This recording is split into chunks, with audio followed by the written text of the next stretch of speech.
Hey guys, Bill from BlenderBrit back with another tutorial. Today we're going to be making a spooky subterranean tunnel, vaguely inspired by Stranger Things Season 2. Recently finished that on Netflix, great show. Anyway, we're going to be starting off with a basic cylinder, then using a curve modifier to give the sort of basic shape of the tunnel. Then we'll be adding in several displacement modifiers to further affect the shape, get it how we want it. Then in the materials we'll also be using adaptive displacement to give it the fine detail. I've included a bunch of textures to go with this that we'll put together in Substance Designer. They're free, available for download. Just click the link below. That's it, really. Time to get started, I guess. Let's have fun. Let's have fun. Ugh. Right, so we're started with a nice empty blender scene. Always a good thing. Let's get rid of the cube and get rid of the little point lamp there, and we'll move the camera over to layer 10, get that out of the way. We're going to add in a cylinder, which will be the main geometry for our little tunnel. Tab into edit mode, grab it up the z-axis 1. Perfect. Now we've got the origin point at the base there, which is what we need. I'm then going to delete the top and bottom faces because we don't need them. I'm going to go to front view, press Ctrl R and add in some loop cuts. Now what we want to do is make it so this is made of as close as we can get to perfect squares, because we're going to be using a lot of subdivision and whatnot. And if we have if it's rectangles rather than squares, it'll be very noticeable in the subdivision, so we don't want that. So something about 10 cuts should do, maybe 9. Yeah, 9 cuts. That's what I'd go for. Perfect. Right. Now we're going to stay in edit mode. I'm pressing numpad 3 to jump to side view. And I'm going to rotate this, but we'll rotate it around the origin point. So click on this little thing down here, and actually we'll rotate it around the cursor, sorry, not the origin point. Hit the 3D cursor, rotate by 90. So from side view, we're now like that. Okay, over to the modifier panel, add modifier, add a array. We want to array across the y-axis, so that's the second one down. Just type in 1, and we want to merge, which will merge the vertices where it connects. And then we'll up that count to about 8 for now. We'll probably adjust that as we go. You'll notice I left the cylinder at its default size, so it's about 2 meters. Circumference, which is about right for what we want, which is handy. I'm then going to add in a curve, a Bezier curve.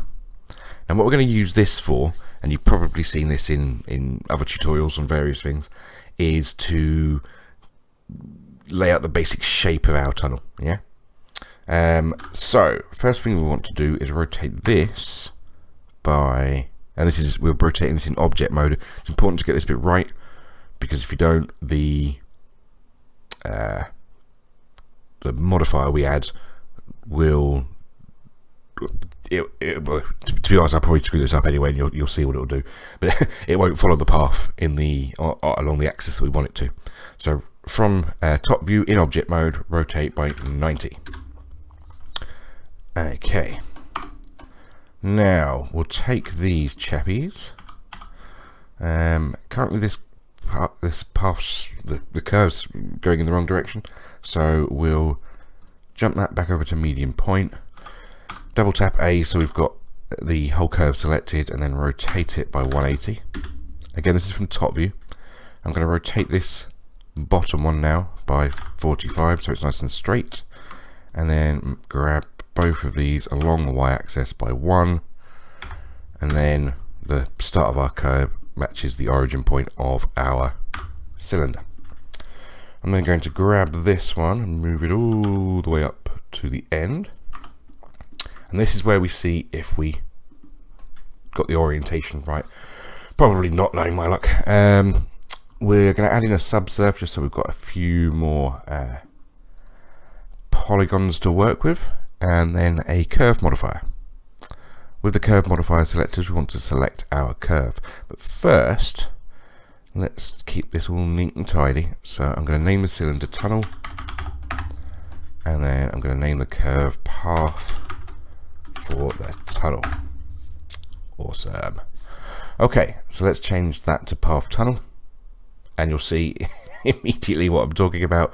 The that's going in the wrong direction. We should be able to fix that with -x, I think. Yeah. So if you just change that to -x on the curve, now the tunnel's going in the right direction. Now we can go into our curve modifier, our curve object, whatever. I'm going to scale these controllers up a little bit. There we go.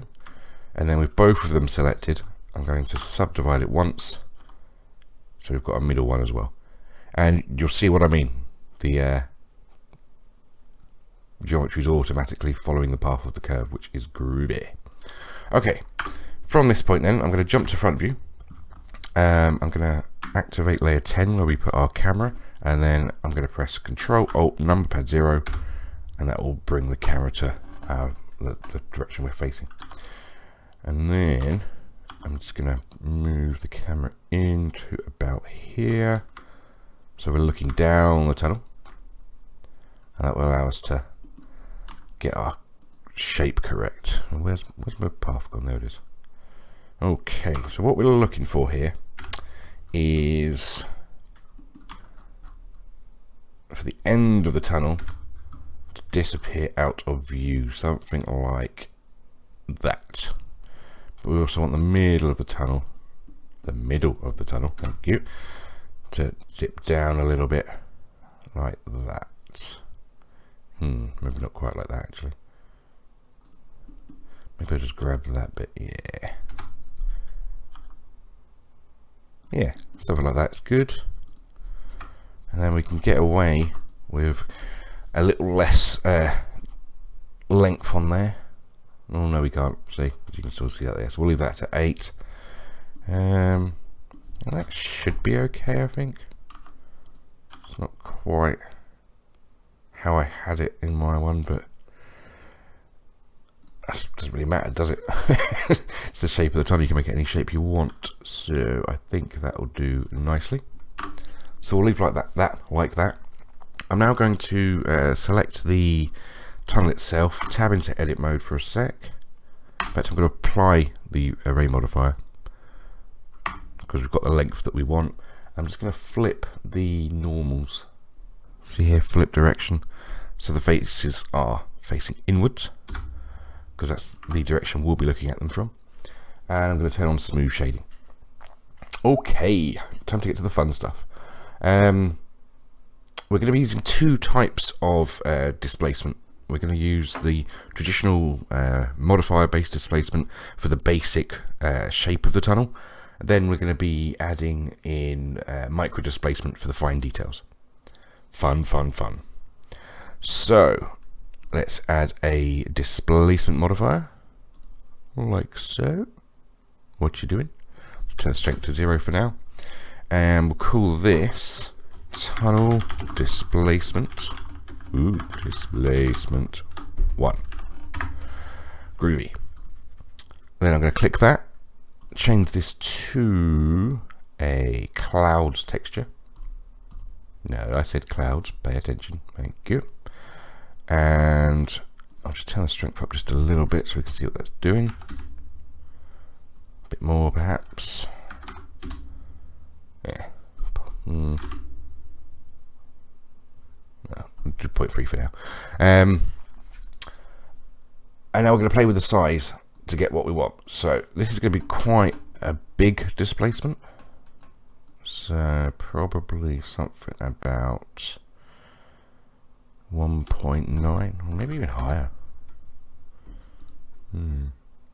Let's try 3 and then up the strength. Yeah, that's kind of cool. I like it. Let's open the camera in a bit closer. Excellent. Yeah, I'm liking that. Okay, so we'll leave that as that is, and then add in another displacement modifier. Turn the strength down for now. New one. Fills in the name for you, just change it to 2. And then bam, open up another one. I hope you can see this quite clearly, by the way. I've recently upgraded my machine. Now using a nice 4K setup, but for the purpose of YouTube tutorials, obviously, if I left it on my default, unless you're watching it on a big display, you wouldn't see what's going on. So I've upped the DPI of everything, and it's a bit weird to get used to for me. So hopefully it looks good your end though. Now the type of displacement we're going to use for the second one is it Musgrave? I don't know if that's how you pronounce it, but that's the one we're using. And we'll turn the size down to, let's do 1 for now, and see what happens as we up the strength a little. Ooh. Okay, let's turn off the first one. Way too big, way too big. So, behave. Give ourselves another level of subsurf just for now. Yeah, that's about right. Let's just adjust that a little more. Yeah, I think that'll be nice. Nope. Go back to where we were, thank you. About 0.45. Should do the trick. Probably only 0.1 in terms of strength. Turn that one back on. Looks kind of like Swiss cheese, which wasn't really what I was going for, to be honest. Maybe 0.6. Yeah, that'll do. Right, so that's going to be the basic shape of our tunnel. Now, as far as what we'll use for rendering, we'll use this level, render level 4.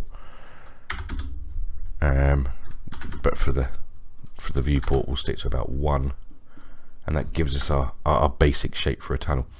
Now, what I am going to do though is apply 1 level of this subsurf, because you'll notice we've still just got our normal the geometry we created, and we're going to be doing a few weight paints, and well, probably not a weight paint now actually, but we are going to use a vertex color, and that's based off the amount of vertices that you've got, and we don't quite have enough. So if you make sure the view is on 1 and hit apply in object mode, not edit mode, hit apply, and then we'll add in another subsurf and put it back up the top and set that to 3, because we don't need 4 anymore because we've applied 1 level of it, and that just gives us more geometry to work with when it comes to what we're going to be doing later. So boom, that's our basic tunnel shape. We've got quite far already, haven't we? How much fun. I sounded sarcastic then, it actually is fun.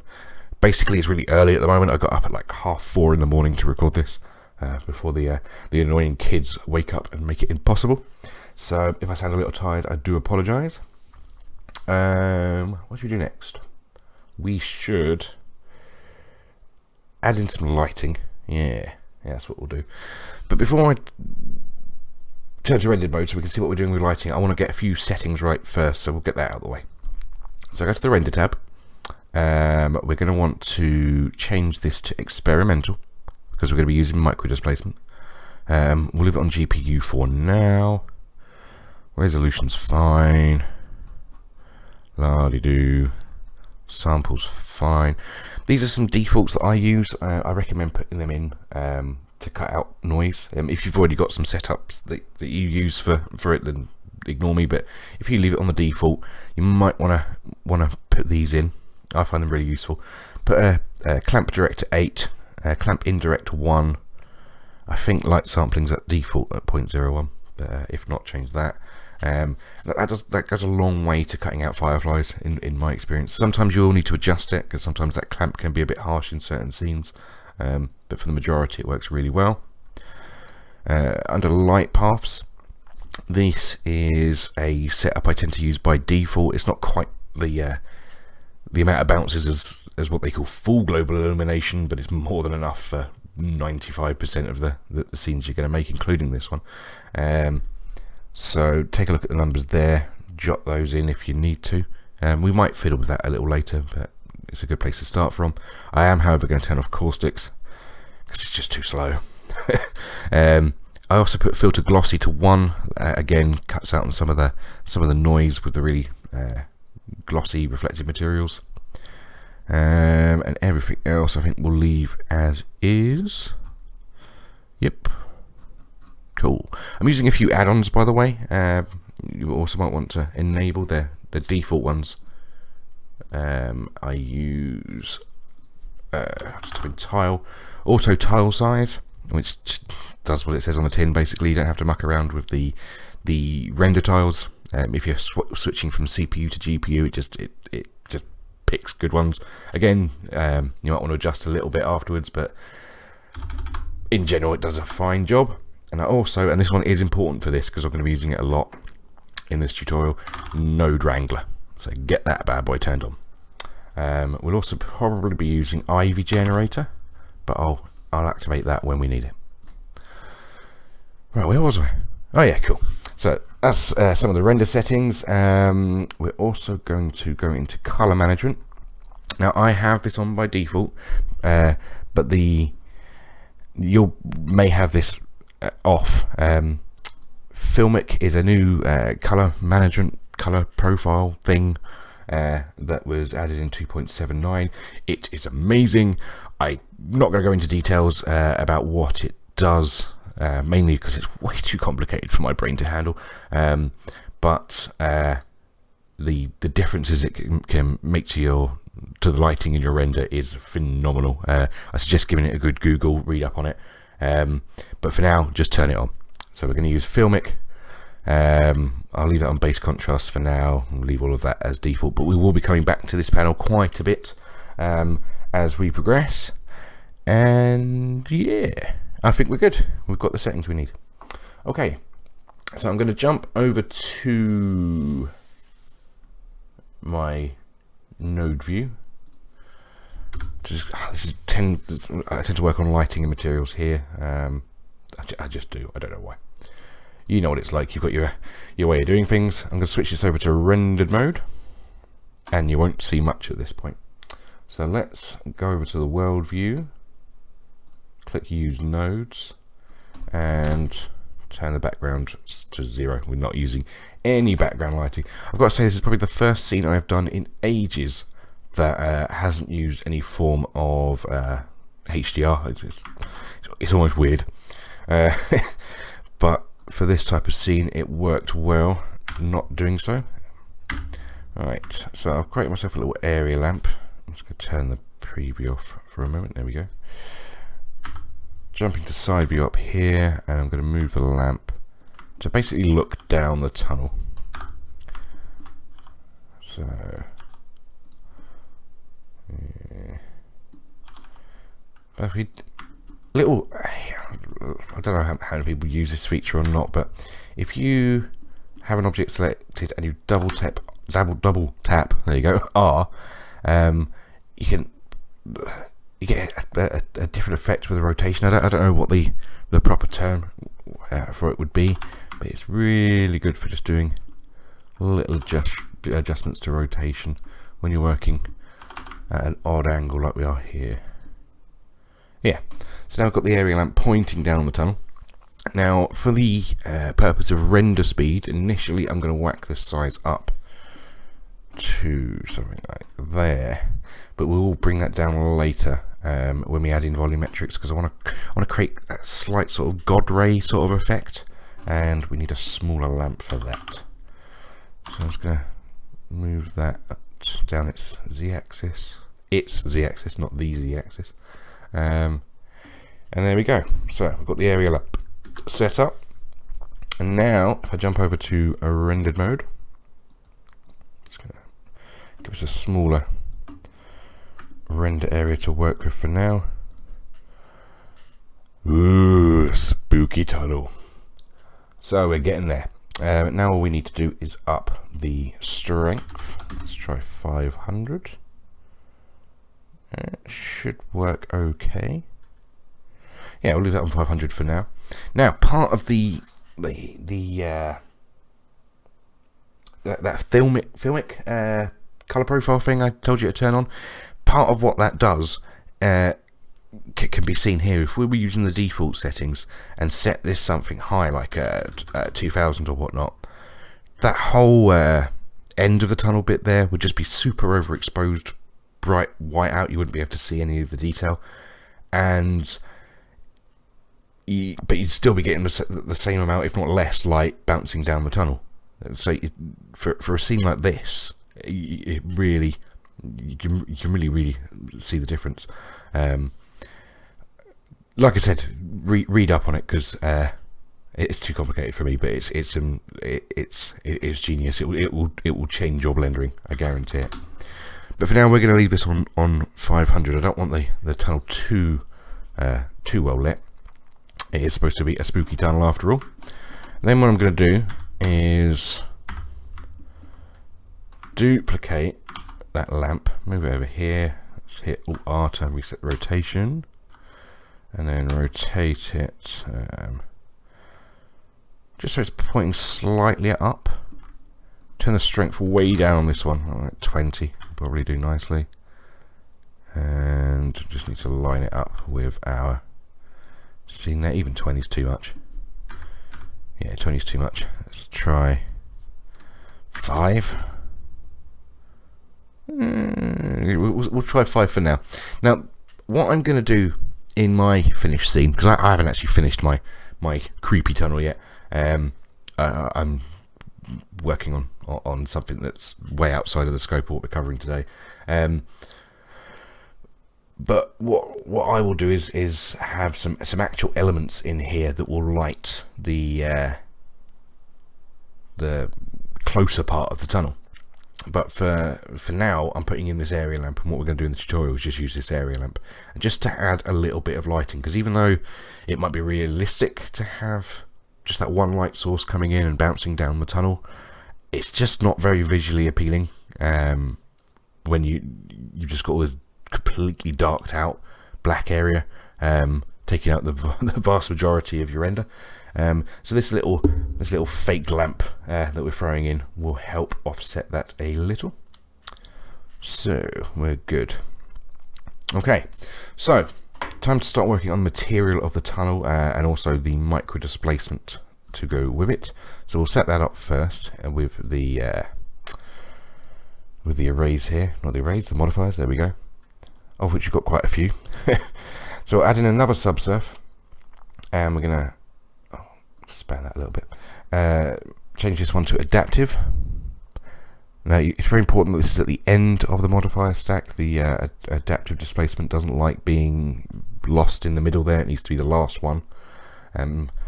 So we'll put that there. Turn the levels to 0 because we don't need any more actual geometry. This is just going to be for the micro displacement.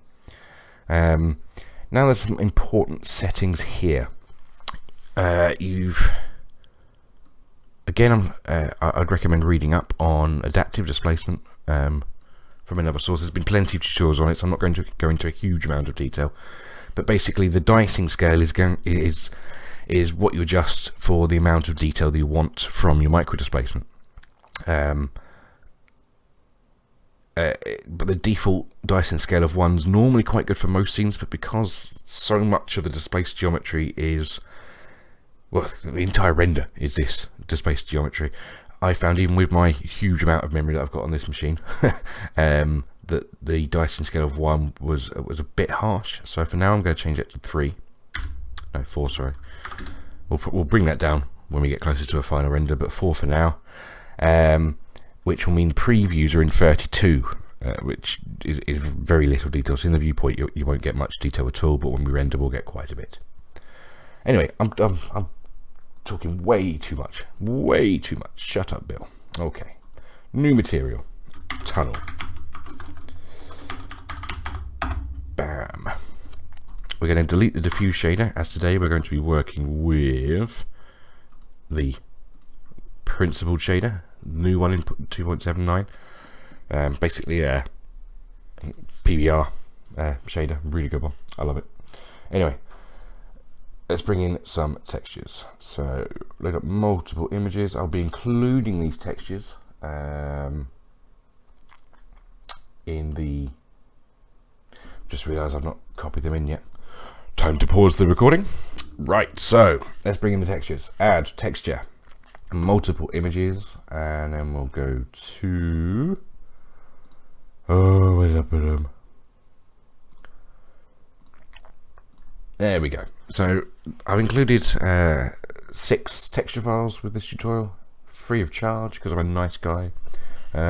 Just some stuff I put together in Substance Painter. We've got a color, height, and roughness map for the sort of wet sand material, and then the same for sort of muddy footprints, which we'll be using both of these to do the tunnel. So for now, we'll just bring in these wet sand ones. Wasn't really going for a sandy tunnel, but the mud textures I put together didn't really go too well, so I'm using this one. Whatever. Okay, I'm just sorting out these so we can work with them nicely. Make sure you set your height and roughness maps to non-color data, because we don't want the Blender's color profile to muck with those. Just the base color. Awesome. Give ourselves a bit of room. I swear I'm forgetting something. Anyway, I am forgetting something. UV unwrapping. Let's jump over to UV mode for a sec. Go to top view of numpad 7. Look at our little thing there. We want the seam to be right along the floor.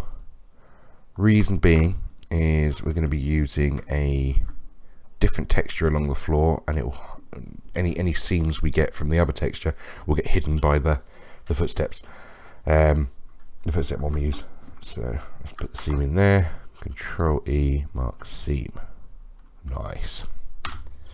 And then I'm going to highlight that. Yep. And then from top view, hit unwrap cylinder projection.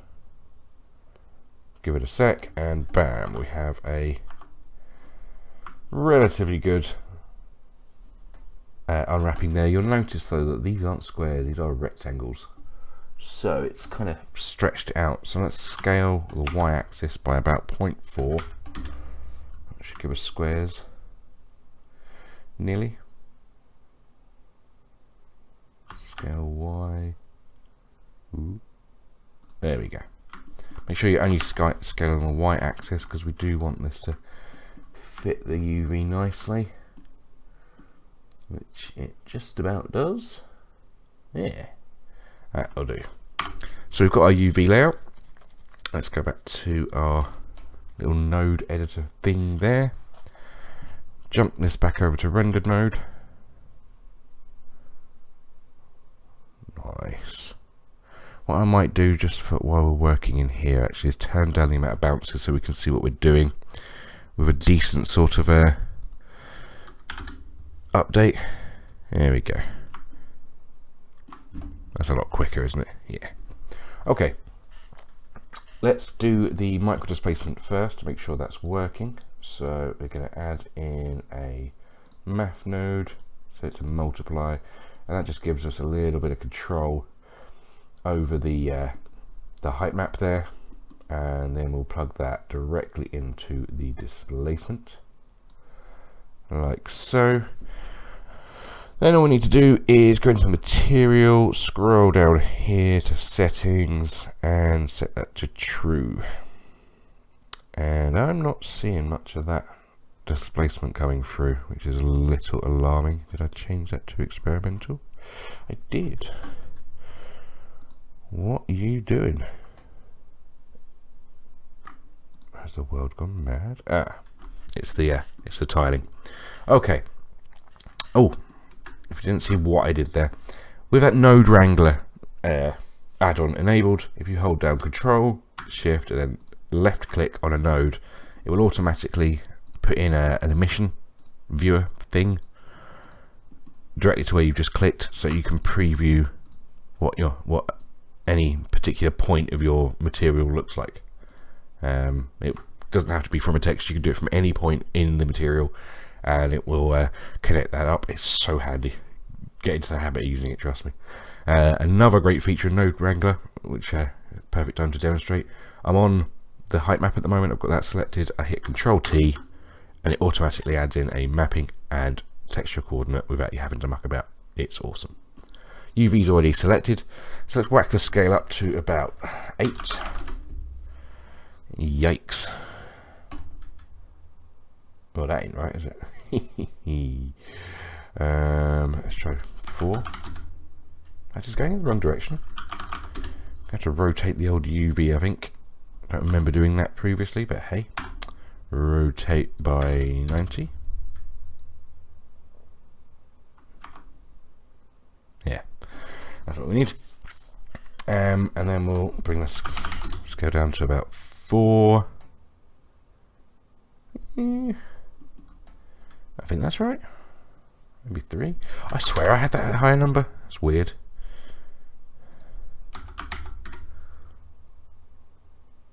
Oh well, anyway. Now if we reconnect the material to there, whack on displacement. I'm in rendered mode. There we go. We've started to got the details coming through nicely. I think.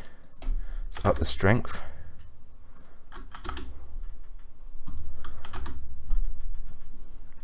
Doesn't really. I think it's the preview resolution just being a little bit too low there. I think that's what's causing a problem. So if you go down to geometry in the render tab, change the preview to, I don't take it to 2. That should start to make quite a bit of a difference. Yeah. Now we're getting some proper detail coming through. It looks a little bit too strong, possibly, but that might fix itself with some better detail. I don't know. We'll try a little render later. Okay. What I'm going to do is jump over to, rather than up the lighting more, I want to keep that lighting where it is. I'm going to jump to color management and just up the exposure, and so we can see what we're doing. We'll adjust this value a lot later. Let's change it up to medium high contrast. Yeah. So you can definitely really see the micro displacement taking effect now. I still think I still don't like the tiling.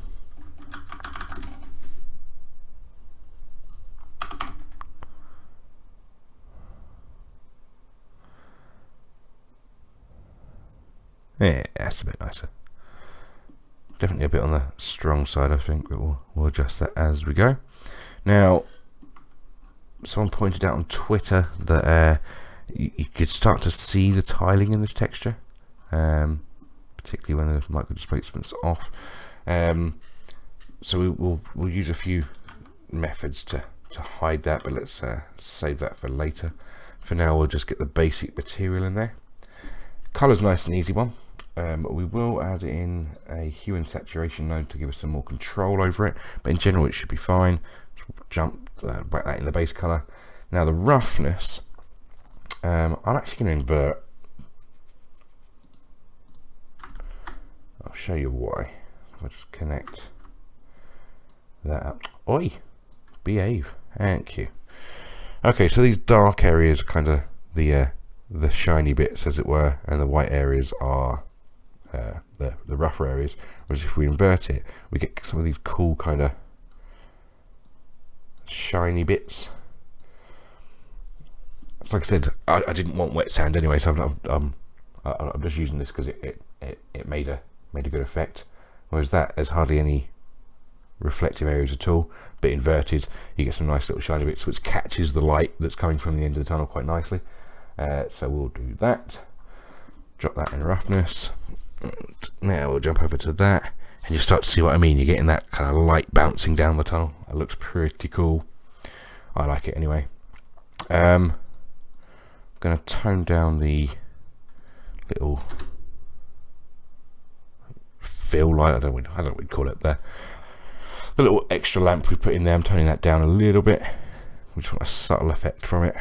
And yeah, I think we'll have to up that a little bit, you know.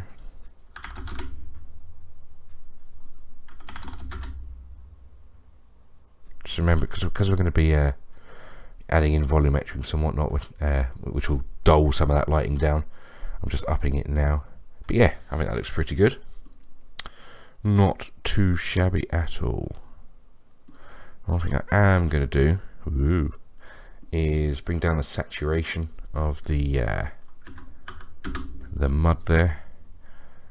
We're going to be hiding the colour a lot anyway with adjustments, but I just don't want that kind of dark value too much. I'm also going to raise that, make it a little lighter. Yeah, I think that'll do pretty nicely for us. Okay, so let's go back to just looking at our tunnel for a moment. I'm going to jump to this mode, this camera view, and I'm going to go over to vertex colors. Vertex colors. Vertex paint. And then I'm going to change this to black so I can paint directly on. Basically, with the vertex color set up by default, it's white. So now I've changed it to black, I can just paint directly on there. Awesome. I'm going to turn off just that first subsurf, just to speed things up a bit. Press F to bring up the brush size, and now I'm going to paint in where I want there to be the other material, the footprints. Yeah. So I want it kind of a bit there, kind of along here, a bit over there, coming up the tunnel.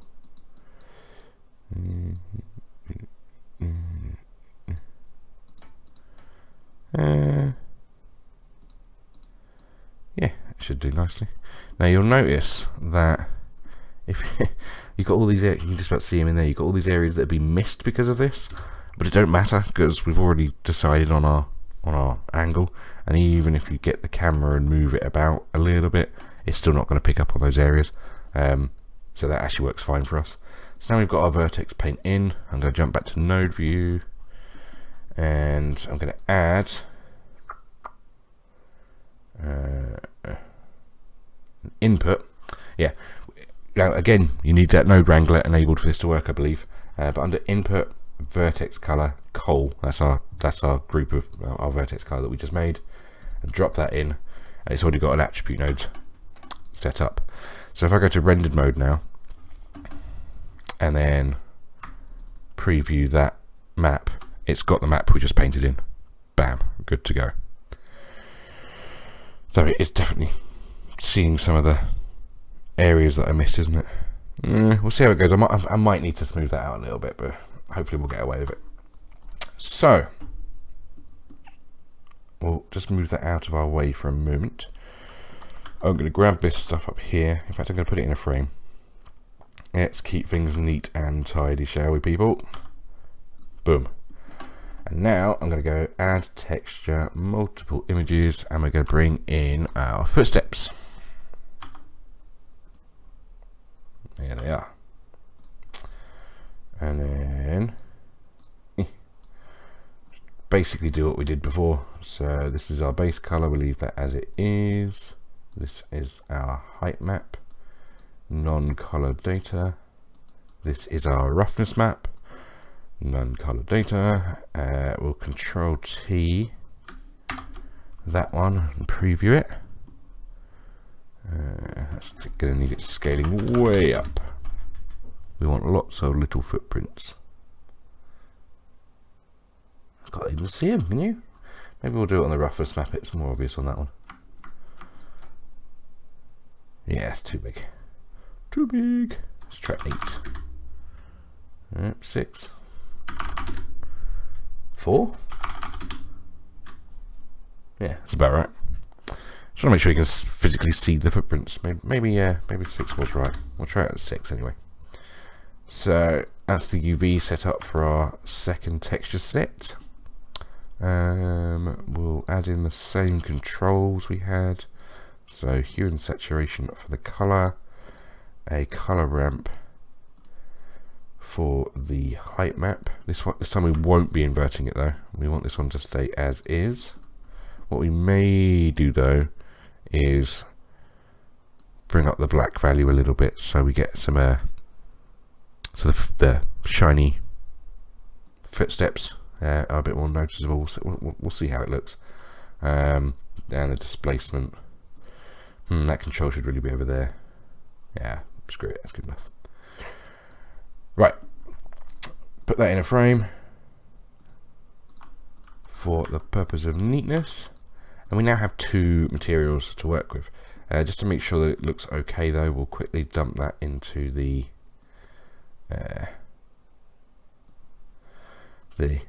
setup, as it were. So now our shader's being completely powered by these textures and not on the first set we made. Why aren't you in there? Thank you. So now when we jump over to rendered mode, we should get the footprint one instead. Yeah, you can see all the little footprints and stuff. Cool. Right, so now what we want to do is mix these two. Now you'll be tempted to just connect both of these up to their own principled shader and then use this attribute as a mix. And I'm not saying there's anything wrong with doing it that way. I've just developed this it's almost an obsession of just having the one end shader. I did it before the principled shader was out with my own PBR group. I just like creating all the maps and then feeding it into the one shader group, which it may have some performance improvements over doing it the other way. I don't know, but it's how I like to work. So yeah, that's that. So what we'll do is we need to mix these channels. Channels is the right word, but textures separately and then feed them into their appropriate inputs. So that's going to take 3 mix nodes. Mix RGB. Hello. Duplicate, duplicate, duplicate. Now the mix factor for all of these will be the factor of this attribute. Yeah. Now first thing I'm going to do is invert it. So the white area is the bit that we painted now, and then we'll feed that into the mix like so. Just to visualize what we're doing, I'm going to go to rendered mode, and then if I show you so that was our default map. Now we've inverted it, so on these mix nodes the top input will be the black area and the bottom input will be the white area. I hope that's making some level of sense. So this top one's going to be color, so we'll drop the color from that one and the color from that one, preview it, and we'll just click on it actually, and you can see we've got our wall and then our other texture down there. Perfect. What we do need to do though is balance them out a bit, because this looks really dark compared to that. So let's up that to about a 1.8, turn down the saturation a little, and now it's getting a little bit closer. Maybe adjust this one to 1.4. No, we'll turn that down, don't we? There we go. Maybe a bit higher saturation. There we go. Just a little bit closer to what we want. So that's the color one done. So we can feed the color into the base color of the principled shader. Get in there. Thank you. So next up will be the roughness map. So we'll feed the roughness from the first one and the roughness from the second one. Click on that. Same thing. We've got our roughness down there, and then the one on the side. Excuse me. And now you can see what I mean. We do need to adjust the roughness for that floor one. So if I up the black value a little bit, matches in nicely with the effect on the walls there. If anything, we want it a little bit more severe. There we go. And then we can feed that roughness into there. Now the height map, same thing. In from there, in from there. Give it a little preview. Yeah, that'll do it. It will do. And then dump that in. Nope. Dump that in there. So then we still have an overall control for our height map. What we'd probably want to do in most cases is add in another level of control here, either a color ramp or a multiply node, just so we've got control of the individual ones. But for this, I think it'll be fine just to leave as is.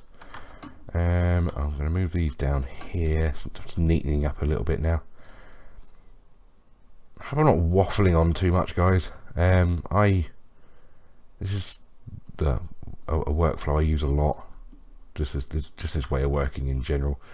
I kind of like it, but I don't know if it translates well to how you guys are used to working.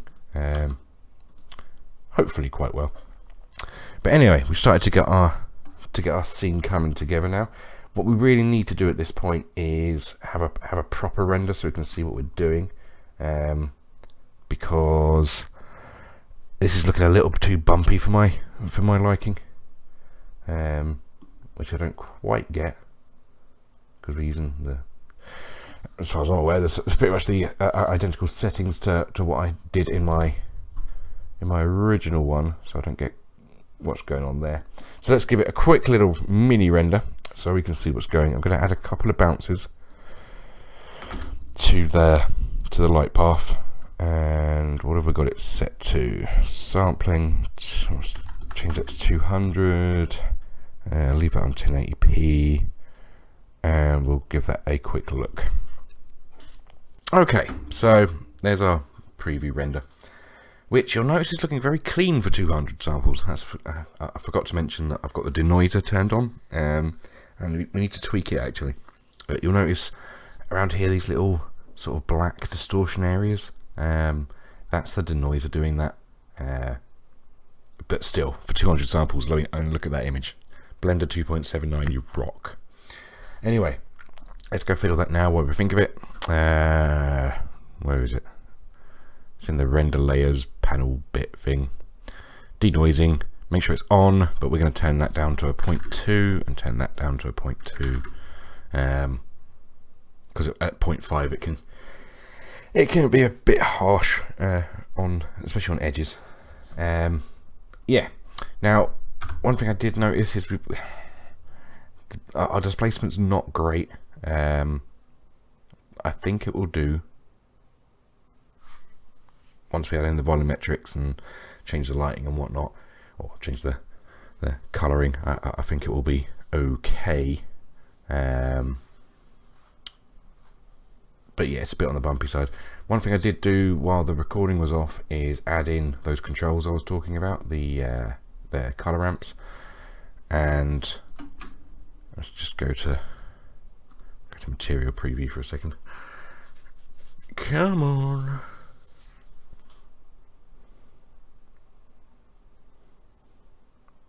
There we go.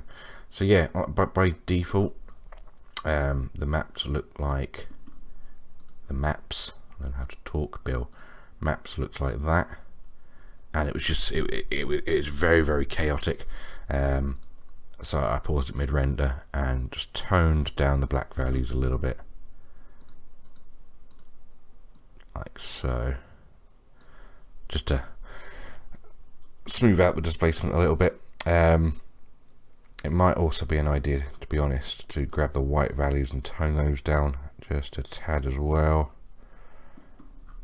You could do this just by lowering the overall multiply value, but I like having the control of the individual ones. It's just how I tend to work. So anyway, that should about do nicely for our displacement. So let's jump into rendered mode again. La. And good. Right. Now what we'll do is jump back to our color management area thing. Now, for changing the color, you'll notice in my render it was very, very blue. I was going for kind of a Stranger Things vibe. You could do that in post-processing, but I like to see what I'm doing as I'm working, and since we've got the controls here, why not use them? So, under the render thing here, I'm going to up the exposure just a little bit more. I'm going to change to high contrast. Yeah.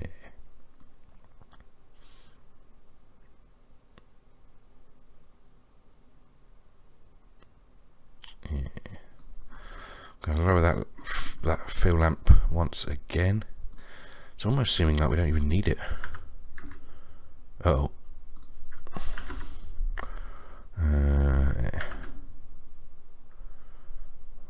Do we even need it? Yeah, we do. See what I mean? See this that kind of blackness? It just looks, even though it looks realistic, it looks quite nice. It just it's just a bit harsh. So a little bit of lighting balances that out. And it's something you can always change as you go anyway. Anyway, getting off track again. I'm finding it really difficult to stay on track today. I do apologise. One thing we can also do, in fact, if I turn the exposure down just a tad, and then use you've got the combined and then the RGB curves here.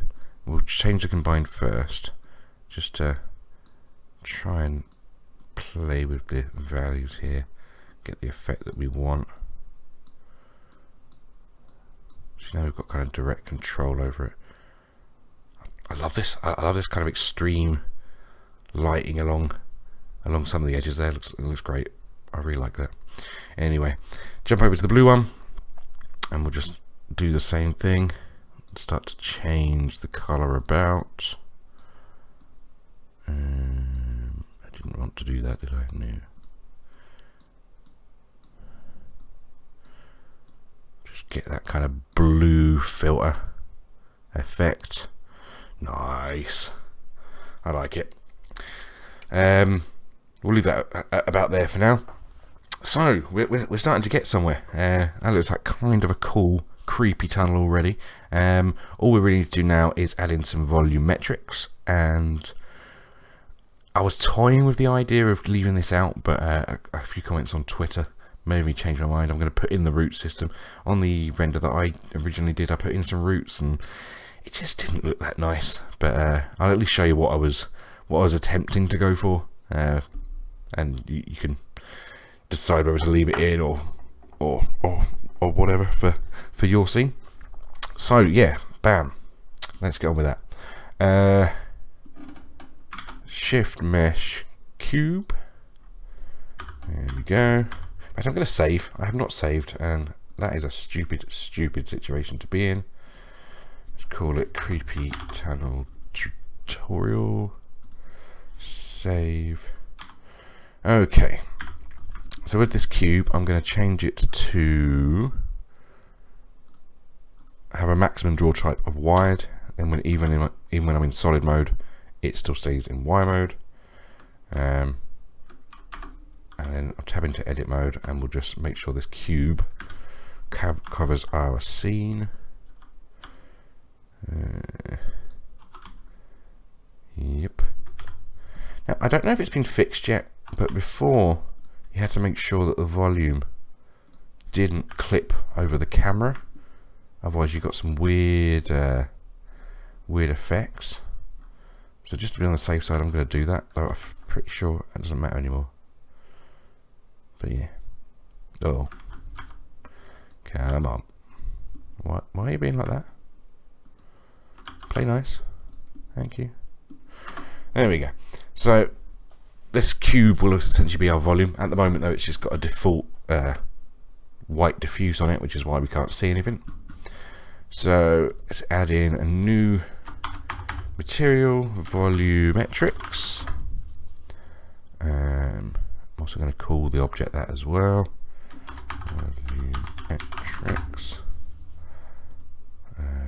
Main light.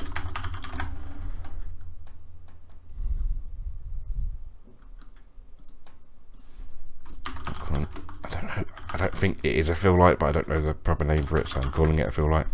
I just like to keep my my things nice and neat and tidy so we know what we're doing.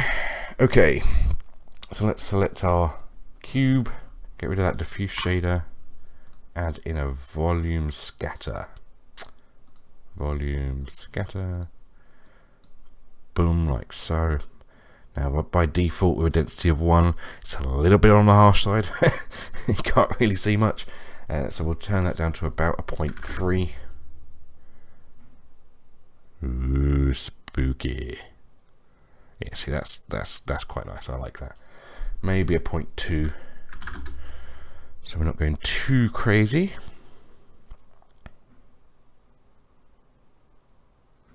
I like it. Okay, now we want a bit more of that sort of God ray effect. I'm going to turn that to a 0.8. And now what we need to do is, what I'll do quickly is move this over to to layer 9. Camera's still on 10, I believe. Yeah. And we need the lamp, don't we? Where's my lamp? Oh. The lighting's on 10 as well for some reason. That actually works in our favour this time around though, so fine. So I'll leave those two active and go to rendered, and then we can see what the lighting's doing with our volume. Now, what I want to do is bring the size of this main lamp way down. Let's try 0.1. 0.01 maybe. Okay, we can't see, but I know what we'll do. Right, okay. This is going to seem a little crazy, but it will do the trick for what we need. I'm going to add in a plane.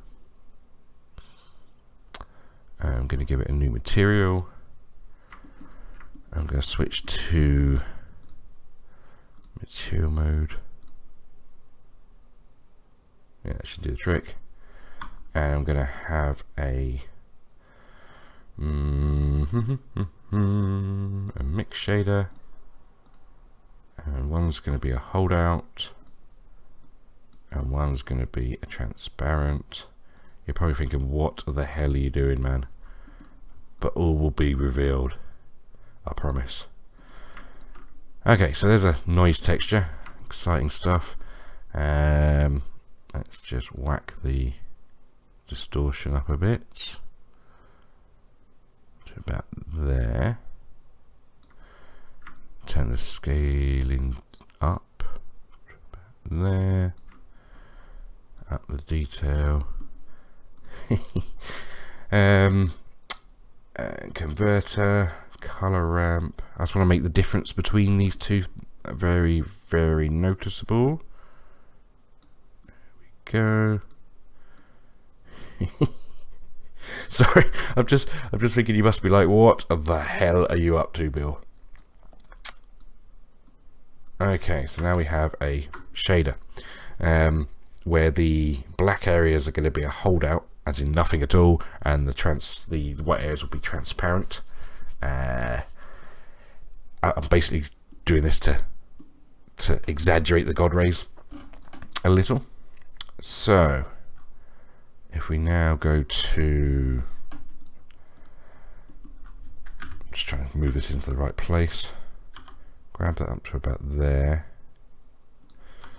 rotate it to match the area lamp.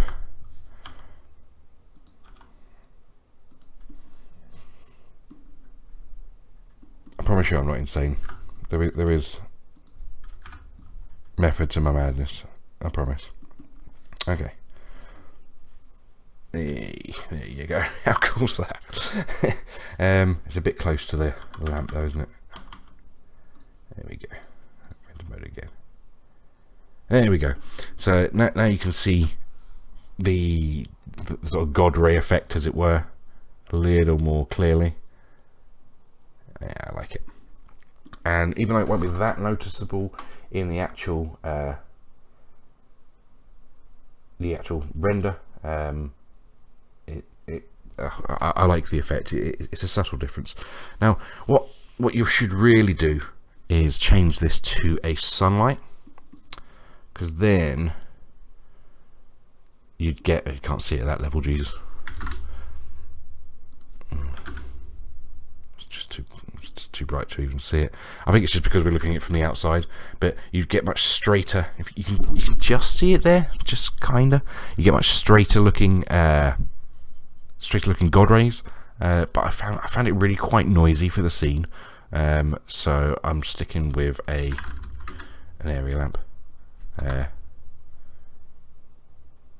Just it gives a cool effect. So anyway, if we bring back our scene, make sure that we can't see that weird little thing that I just added, and that should be us for volumetrics. To be honest, I think we're done.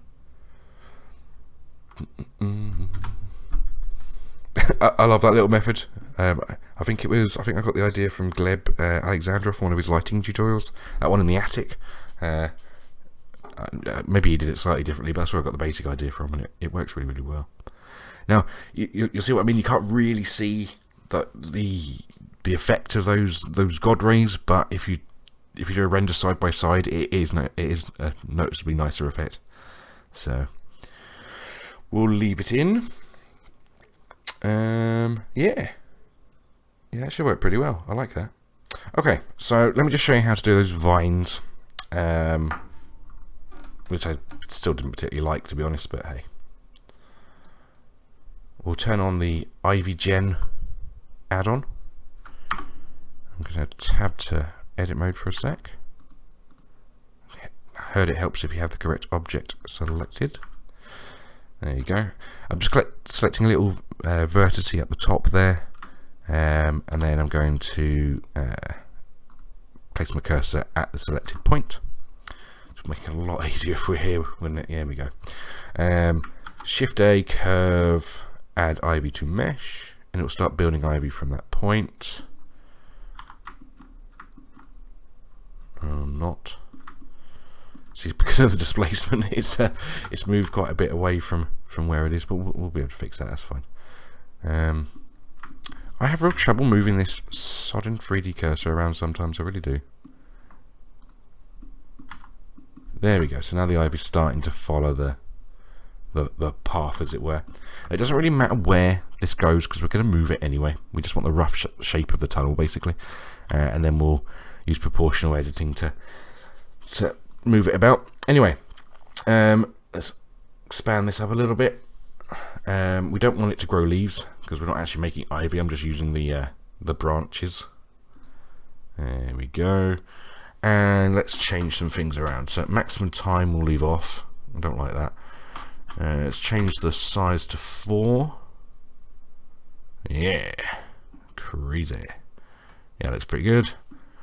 Maximum float we'll leave as that is, ivy size. I'll change that to 0.04, I think. Ew. God, it's hard to see what you're doing sometimes, isn't it? Maybe. The branch size 0.05. Slightly chunkier. Yeah.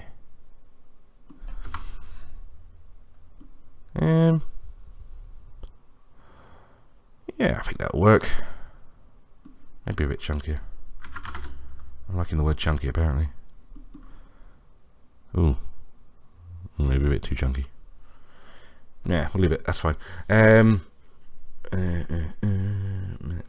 Probability 0.02. Cut down on the amount we've got there. 0.03 maybe. Oh dear God. A mess. Anyway, I think that'll do. Yeah, that doesn't look too bad. Okay, so we have our clump of ivy, as it were. I'll create another one over here. So cursor to selected, add in another ivy. It should copy our settings. I hate you, 3D cursor. I hate you, hate you, hate you. There we go. So I've got a bit of ivy there. I'm also going to put one about there.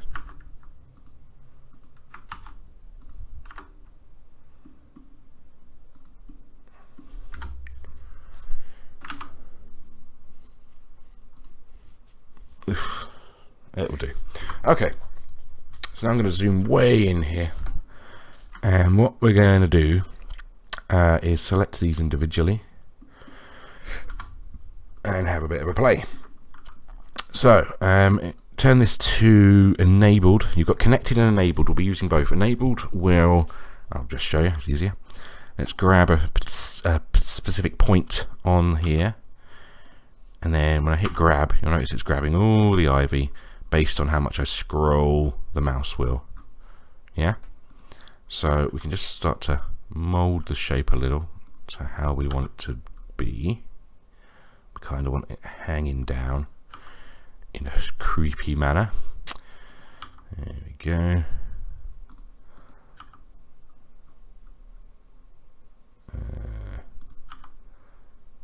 Yeah, not too shabby. Same with this one. Let's grab it down so we can get the effect we like. I don't think we need this one, do we? Oh well. Adds to the effect of it. I think where I went wrong on the initial one I did, I had loads going down the side. I still don't like this. Anyway, once you've got the basic shape how you like it, change the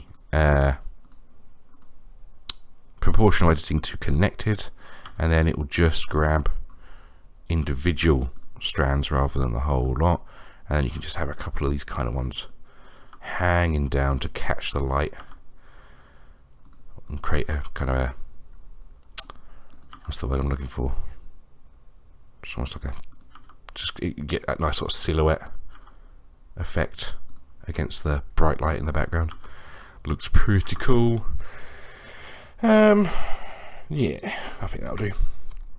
Let's just try and give that a little preview without the volumetrics, otherwise I think it'll explode. Go.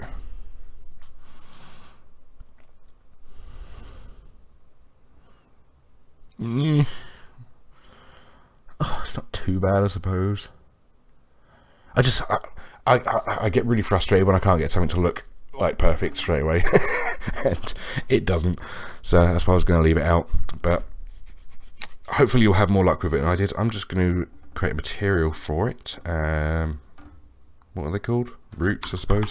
Roots. And we'll go for a browny colour because, well, they're roots, aren't they?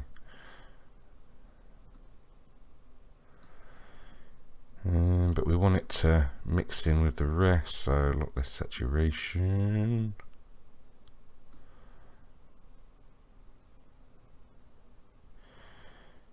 Yeah, I suppose. I don't like it. I don't like it.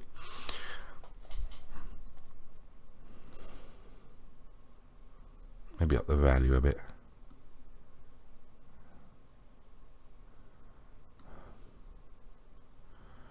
There we go. That'll do. Kind of a light colour for roots, but it mixes in well, doesn't it? So now we just need to give that the same material, and we're about ready for our final render. I still don't like these roots. I'm sorry I keep going on about it, but they irritate the hell out of me. Anyway, let's give that a render with a slightly higher sample count and see how that comes out. I'll also whack this up to 150. So I'll definitely be pausing for this because that's going to take at least 10 minutes. So back in a mo. Okay, so kind of a finished result. It needs a hell of a lot more rendering time. Also, I forgot to up the light bounces. That's sitting at 4 bounces. We wanted it back to I think 64 was what I had it set at. That combined with probably a double on the samples, about 1,000 samples, I think will give you a nice clean result. But you get the rough idea. With this level of samples, you can see the subtle effect of the God rays that I mentioned, looking quite nice. Still not a massive fan of these vines, but or sorry, roots, but with a bit of work, hopefully they could look good too. One thing I did want to point out before going though is that these color controls, they're not tied to the render. For example, I can just turn that off. See, change the exposure value still. So after you've got a render, you can play with those and get the sort of result that you are after, which probably ain't that. Oh, I'm still in the blue one, that's why. What have I done? I broke it. You get the idea. So you can still tweak all of these values afterwards. Anyway, what you could alternatively do is turn off all of that and just jump into the compositor and do it in post-processing, whatever fits your preference. But yeah, a creepy tunnel. So that's it for today. Hope you enjoyed the tutorial. It was fun making it as always. Before I go, just a little bit of insight into future tutorial plans. I'm going to be changing the way I do my tutorials because I very rarely have the time to sit and record an hour plus long tutorial. And I'm willing to bet some people don't have the time to listen for a full hour. So I'm going to try making my tutorials more focused. I'll record the video beforehand, edit them down to show the key points without any of the unnecessary rubbish, and then do a voiceover. That should allow me to get more tutorials out. I'm hoping for 2 a month, but at the very minimum 1 a month. So we'll see how that goes. I've also set up a Patreon page. The link is below. So if you feel like donating a couple of dollars here and there a month to support me, that would be greatly appreciated. But yeah, for now, I shall say goodbye and I'll see you next time.